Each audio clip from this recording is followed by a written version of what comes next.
This is Safal Das, your mentor at Marinus Assemble, and today's video is all about all the info about IMU CET and its counseling.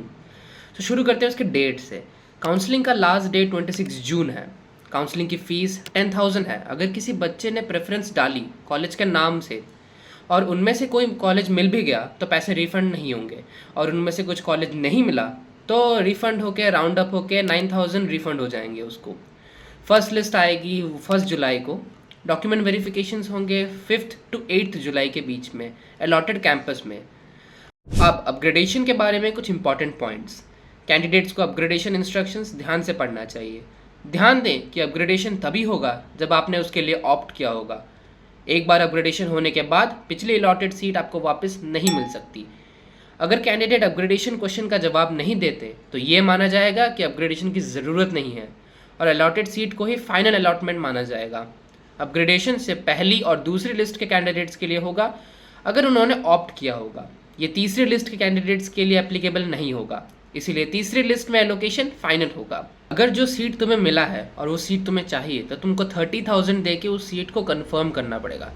ये possible हो सकता है कि किसी candidate को first admission list में अपनी first preference ना मिली हो, लेकिन वो अगली एडमिशन लिस्ट में सीट की अवेलेबिलिटी के बेसिस पर अपग्रेड कर सकता है।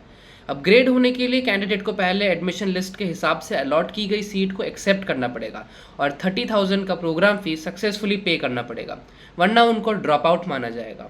सभी कैंडिडेट्स जो अपनी सीट कंफर्म करना चाहते हैं और अपग्रेड नहीं होना चाहते हैं तो उनको एक ऑप्शन दिया जाएगा, do you wish to be further upgraded. उनमें उनको नो सिलेक्ट करना है। सीट अलॉट होने के बाद फ्रीज हो जाएगी और फिर कोई अपग्रेडेशन नहीं होगी।